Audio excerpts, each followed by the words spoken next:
No one notices the quiet man. Until the moment he stops trying to be invisible, Ethan Cole stood at the edge of the grand ballroom, feeling like he had stepped into a world that was never meant for him. The lights were too bright, the laughter too loud, and the confidence in the room felt almost unreal. Men in perfect suits spoke about deals worth millions, while women in elegant dresses smiled like they had no worries at all. Everything felt polished, controlled. Powerful. And then there was Ethan. He adjusted his simple suit. One he had carefully chosen days before, hoping it would be enough. But standing here, surrounded by people who looked like they belonged on magazine covers, he realized something painful lit wasn't enough. Maybe it never was. He took a slow breath and looked across the room. Natalie stood near the center, glowing under the chandelier light. Her dress flowed perfectly, her posture straight, her smile effortless. She looked confident, comfortable, alive in a way he hadn't seen in a long time. She laughed at something someone said, tilting her head slightly, her hand resting lightly on a man's arm. Ethan's chest tightened. That man was Victor Hale. Victor was everything Ethan wasn't. Tall, sharp, commanding. His voice carried easily through the room, and people listened when he spoke. He had the kind of presence that didn't ask for attention, it demanded it. And right now, he had Natalie's full attention. Ethan started walking toward them, his steps slow, unsure. He told himself this was normal. This was her world. Her boss, her work. He needed to fit in, at least for tonight, when he reached them. Natalie noticed him first. "Oh, Ethan," she said, her tone light but distracted. "There you are. Not I've been looking for you. Not I missed you. Just there you are." Victor turned, his eyes scanning Ethan from head to toe in a way that felt less like greeting and more like judging. His lips curved into a small smile, one that didn't feel kind. "So this is your husband," Victor said, his voice smooth but edged with something cold. "I've heard a little about you." Ethan extended his hand politely. "Nice to meet you." Victor looked at it for a second before shaking it briefly, like it was an obligation. "Likewise," he replied. Then, without pause, he added, "I expected someone different." A soft ripple of laughter came from the people standing nearby. Ethan felt heat rise in his face, but he kept his expression steady. "Different how?" Victor tilted his head slightly, pretending to think. "I don't know. Just someone who matches Natalie's energy better." More laughter. Ethan glanced at Natalie, waiting, hoping for her to say something to defend him, to remind everyone that he wasn't just some joke. But she didn't single quotes to. Instead, she gave a small, awkward smile. "Victor, don't be rude, okay?" Her words were soft, almost playful, as if this was harmless teasing. But it didn't feel harmless. It felt sharp. Ethan swallowed the feeling, forced a small smile.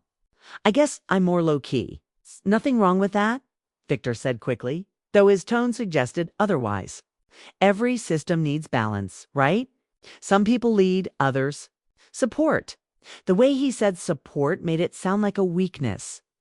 Ethan nodded slowly. Even though something inside him twisted, the conversation moved on, leaving him behind without anyone noticing. They started talking about a recent deal, something about numbers and strategies that Ethan didn't fully understand. He tried to follow, but the words blurred together. He felt out of place, like he had entered a conversation halfway through and missed all the important parts. Natalie didn't look at him again. She leaned slightly closer to Victor as they spoke, her attention fixed on him. Every time Victor made a joke, she laughed quickly, naturally, like she was used to it, like she enjoyed it. Ethan stood there for another minute, then quietly stepped away. No one stopped him. He moved toward a quieter corner of the room, where the noise softened just enough for him to hear his own thoughts. He picked up a glass of sparkling water from a passing tray, not because he wanted it, but because it gave him something to hold, something to do with his hands, from where he stood. He could still see Natalie. She hadn't noticed he left. That hurt more than anything.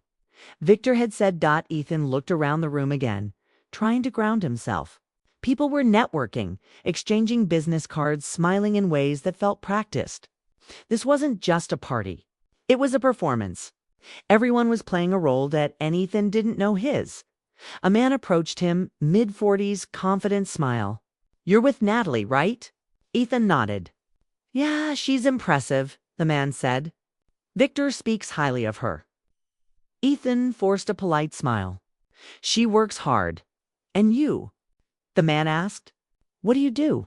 "I run a design studio." "Oh," the man said, his interest fading slightly. "Freelance. Something like that." "Well, good for you," the man replied quickly, already glancing past him. "Enjoy the evening." And just like that, he was gone. Ethan exhaled slowly. That had become familiar to people losing interest the moment they realized he wasn't part of their world.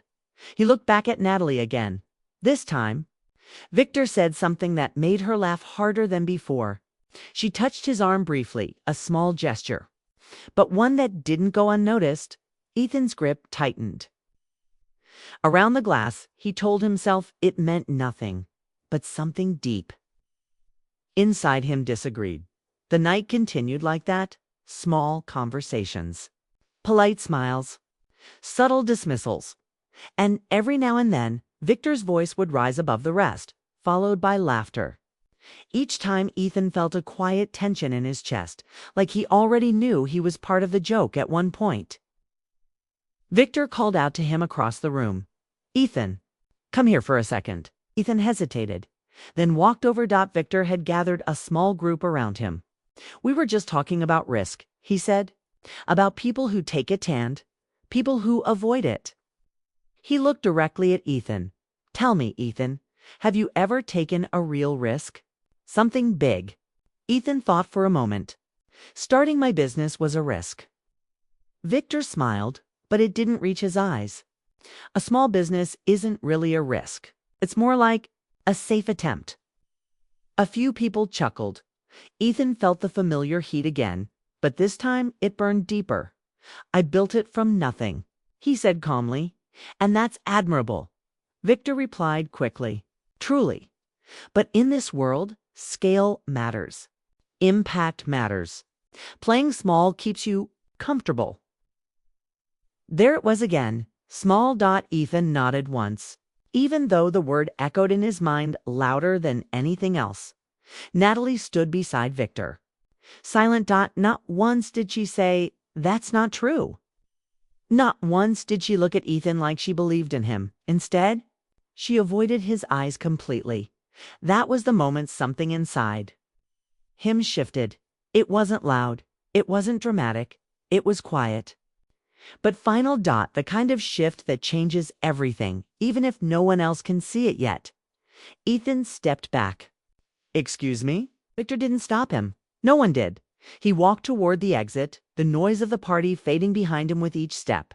The air outside felt cooler, calmer, real. He took a deep breath, letting it fill his lungs fully for the first time that night. Inside, everything had felt fake. Out here, it felt honest. Ethan looked up at the sky, then down at his hands. For a long time, he had tried to fit into a life that didn't feel like his anymore. He had tried to be enough for someone who no longer saw him.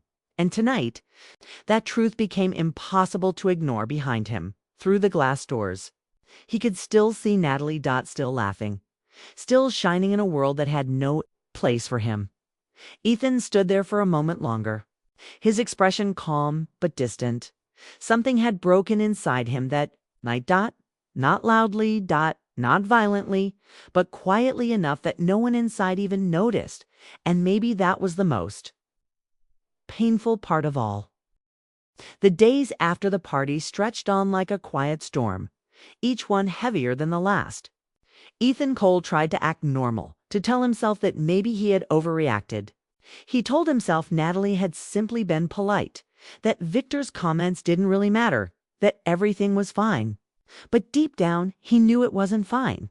Something had shifted in the air between them, something invisible but unmistakable. Natalie was different now. He could feel it in the way she walked past him without noticing, in the way her phone seemed glued to her hand. In the subtle tension that hadn't been there before, Ethan tried to focus on work.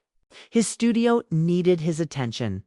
Projects were piling up, deadlines were close, and he threw himself into his designs with all the energy he could muster.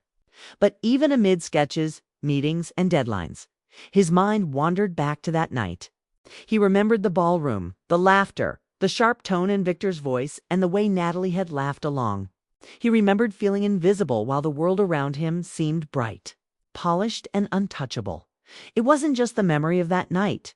It was the aftermath. The small things Natalie did now, the little habits he hadn't noticed before, all felt like subtle signals he couldn't ignore. She was late coming home almost every evening, citing work that never seemed to end. She would answer her phone in another room or step outside to take calls, her face tight with concentration. Ethan had tried to ignore it at first, giving her the benefit of the doubt, but the tiny moments added up. The pauses before her laughter when she hung up.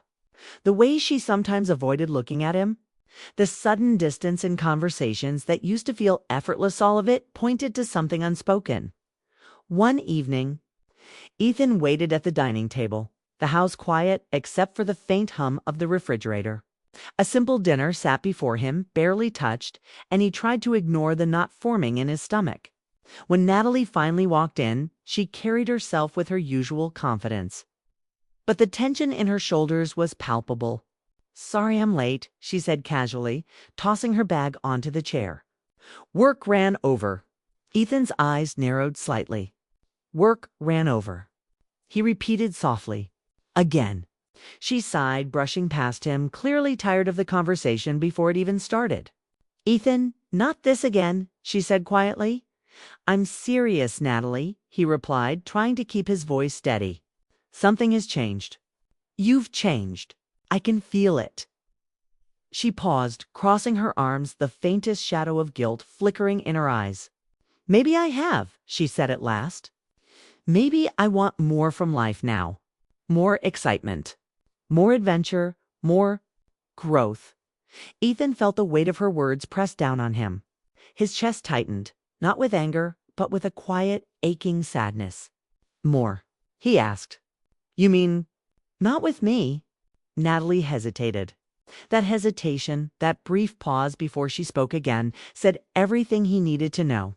He could see it in the way her eyes flickered, in the way her lips pressed together, in the subtle avoidance of his gaze. She was holding something back, something that wasn't meant for him. Ethan didn't shout.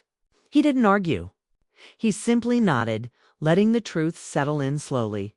Their marriage, once a world of shared dreams and laughter, was now a space filled with silence and distance. Each word Natalie didn't say was heavier than the one she did. Days turned into weeks. The distance between them grew almost imperceptibly at first. Then suddenly it became obvious. Ethan tried to engage her in conversation, asking about her day, sharing stories from his studio, trying to reconnect. But she would nod politely, answer in short sentences, and drift back into her own world. She laughed at jokes he didn't understand, shared inside stories he wasn't part of, and made plans without including him. And then one evening, everything came to a quiet breaking point. Ethan had been working late at the studio, his mind immersed in designs, colors, and layouts. When he returned home, he found Natalie's phone illuminated on the kitchen counter. It wasn't intentional. He hadn't meant to see, but the screen lit up at the exact moment he entered. "Victor, I can't stop thinking about last night." Ethan stared at the screen. The words didn't make his heart pound or shatter, it made it still. Cold, quiet. A part of him had known all along, but seeing it confirmed the unspoken truth he had been avoiding. When Natalie entered the kitchen moments later, she froze, eyes widening slightly. "You read it?" she whispered, almost breathless. Ethan nodded slowly. "Yes," he said, his voice calm but distant. "I did." For a long moment, neither spoke. The air between them felt thick, heavy with things that could no longer be denied. Then he asked the question that had been clawing at his mind since the party. "Was I ever enough for you?" Natalie's eyes filled with a mixture of guilt, regret, and something that almost looked like sorrow. But her answer came too slowly. The silence stretched, louder than any words could be. And in that silence, Ethan heard the truth. He had been replaced not by someone better, just by someone she had chosen to give her attention to. The next few days were a blur. Ethan walked through his life mechanically, trying to maintain routines, trying to hold on to a semblance of normalcy. But everything felt heavier. He could hear the laughter of his friends in his studio, see the small successes he was achieving, and yet a hollow emptiness gnawed at him. Natalie was around, but not present. Her presence was a shadow, her warmth replaced by polite distance. Ethan began to notice other things too, the way she hid her phone, the quick glances that held secrets, the faint tension whenever Victor's name came up. It was like watching someone drift away while standing still. He realized painfully that he couldn't fix this. He couldn't make her see him again, couldn't force the love or attention back into a heart that had already shifted. He started keeping a journal, filling page after page with thoughts, feelings, and small memories of a time when they had been closer. Writing didn't solve anything, but it gave him a space to breathe, to acknowledge the hurt without letting it consume him. One night, sitting alone in the quiet house, Ethan replayed the party in his mind. The laughter, Victor's words, Natalie's distracted smiles, all of it came back with vivid clarity. But instead of the sharp sting of humiliation, there was a slow, steady resolve forming. He realized he couldn't control others. He couldn't change Natalie's choices, couldn't rewrite the past, couldn't erase Victor's arrogance. But he could control himself. He could choose his path, his response, his future. Ethan began taking small steps. He spent more time at his studio, focusing on his business, his designs, his creativity. He reached out to old friends, rekindling relationships that had been neglected. He exercised not to impress anyone, but to reclaim his own sense of strength. Slowly, the cloud of helplessness that had hung over him started to lift, replaced by a quiet, simmering determination. And yet, the ache remained. Every time he saw Natalie, even in passing, he felt the sting of what had been lost. Every time her laughter echoed in the house, it reminded him of what could no longer be. But Ethan had learned something important. Pain could exist alongside growth. Heartbreak didn't have to define him, it could fuel him. Weeks later, he confronted Natalie, not with anger, but with clarity. They sat across from each other at the kitchen table, the silence heavy but necessary. Ethan didn't shout. He didn't beg. He simply said, "I know what's been happening. I've seen the messages. I've felt the distance. And I need to know, was I ever enough for you?" Natalie's response was a mixture of guilt and hesitation. But it didn't change the truth Ethan already knew. The marriage that had once been a sanctuary was no longer his. The love he had invested, the patience he had given, the trust he had offered, it had been overshadowed by distraction, by choice, by desire for something else. Ethan didn't react with anger. He didn't lash out. He simply felt a quiet resolve harden inside him. The next steps were clear. He couldn't change the past. He couldn't reclaim what had been taken by neglect or choice. But he could claim his own life, his own future, and his own dignity. He began making plans, not for revenge, not to hurt, but to rebuild. His studio expanded. Small projects grew into bigger ones, and opportunities he had once overlooked began to appear. He networked, learned, and grew in ways he hadn't imagined. Each step forward was a step away from the humiliation, away from the heartbreak, away from the life that had once made him feel invisible. Through it all, Ethan carried a quiet sadness, a reminder of love, lost, trust, broken, and the fragility of relationships when attention fades. But alongside that sadness was a budding strength, a self-respect that had been missing.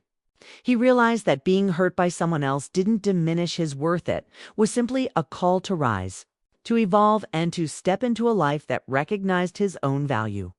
The story of those weeks, filled with small revelations and quiet pain, set the stage for a new chapter.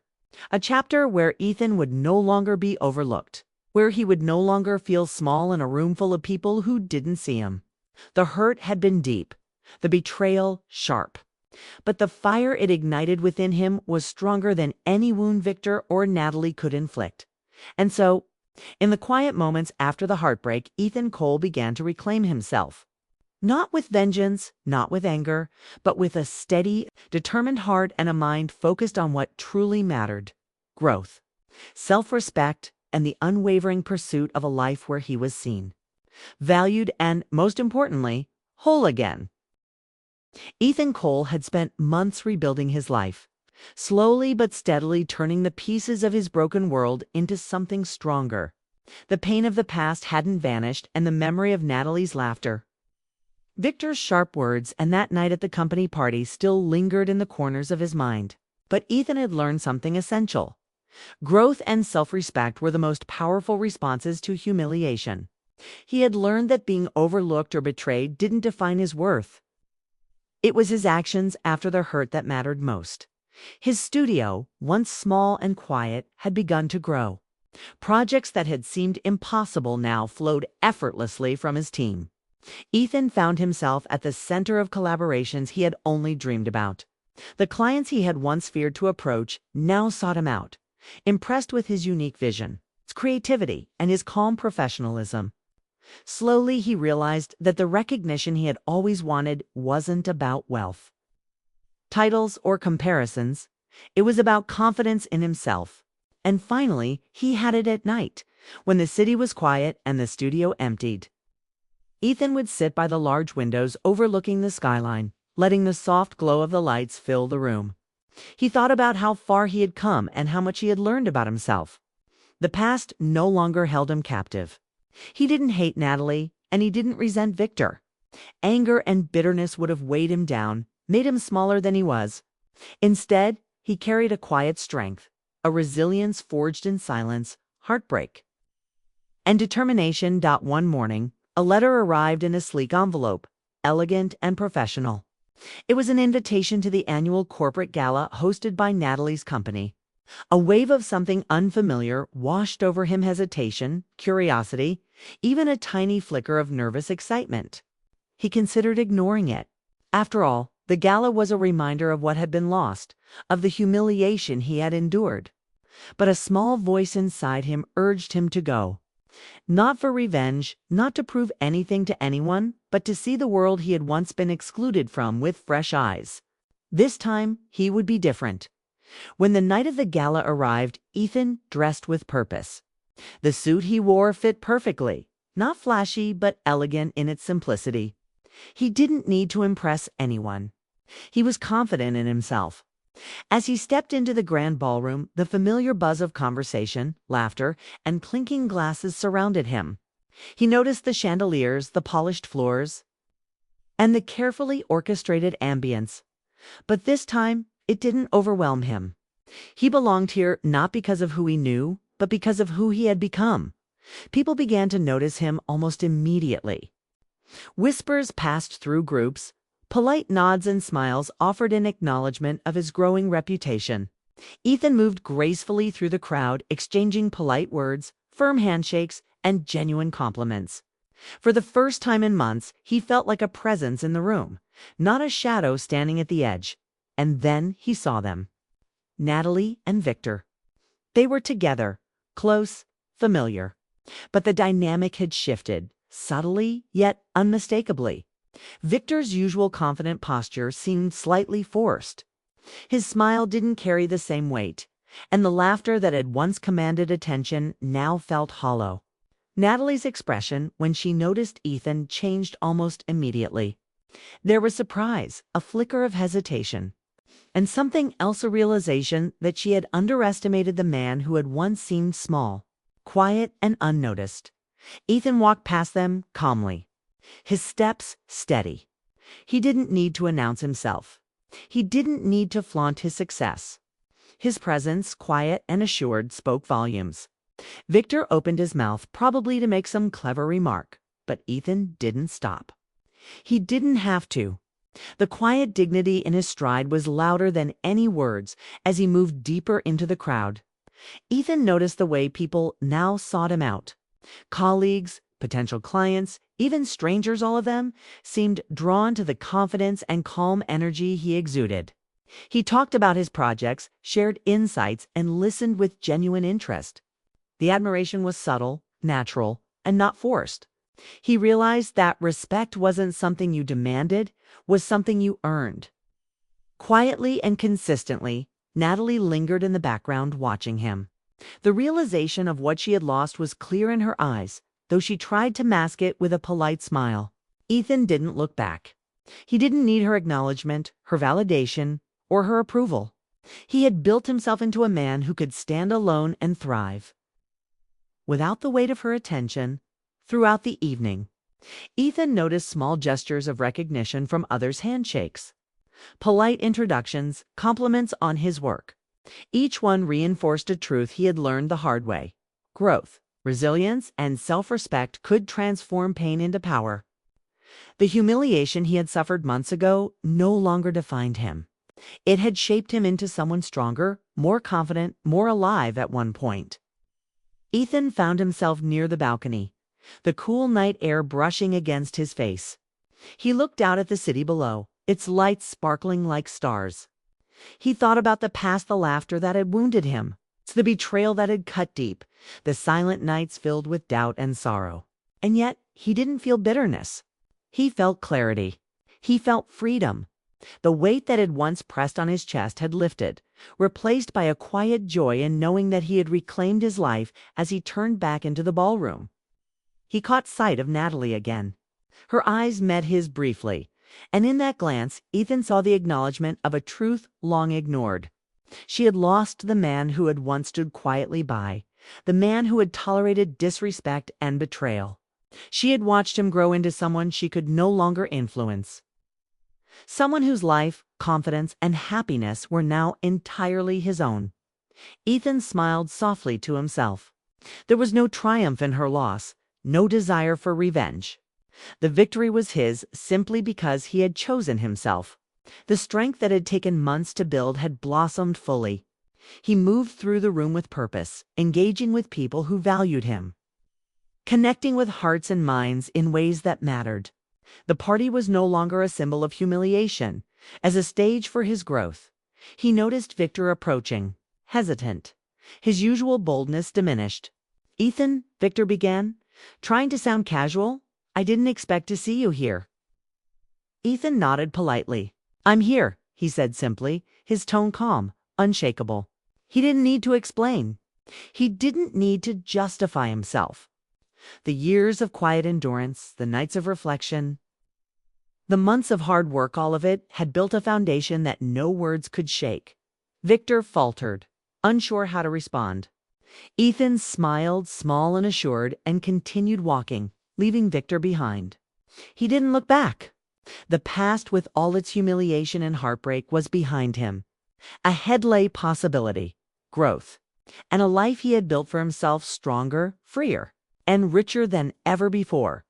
Throughout the evening, Ethan engaged with new people, shared his vision, and listened with patience and insight.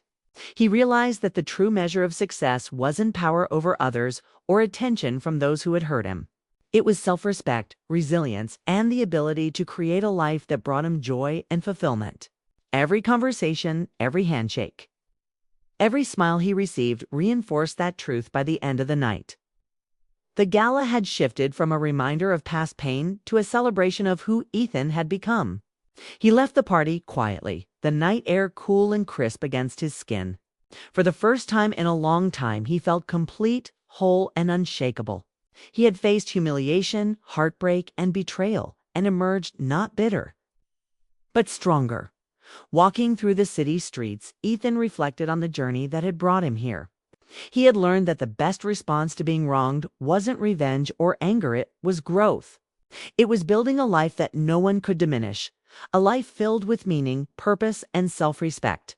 He thought about Natalie, about Victor, about the moments that had once made him feel small, and he smiled softly, because he knew, finally and fully, that the only validation that mattered was his own. He had reclaimed himself, and in doing so, had transformed his life. The quiet rise that began in the aftermath of heartbreak had carried him to a place of peace, confidence, and unwavering strength. Ethan had discovered the power of patience, of resilience, and of self-belief. And as he walked into the night, the city lights reflecting the journey of his transformation, he knew this was only the beginning. The man who had once been invisible, quiet, overlooked, had finally stepped into the life he deserved. He didn't need applause, recognition, or revenge. He only needed himself, and that was more than enough. The past remained a memory, the heartbreak a lesson, and the humiliation a stepping stone. Ethan had risen above it all, not by confrontation, not by retaliation, but by building a life that could not be shaken, a heart that could not be broken, and a spirit that could not be ignored. He had faced the storm, walked through the fire, and emerged whole. And now, finally, Ethan Cole knew what it meant to be truly free.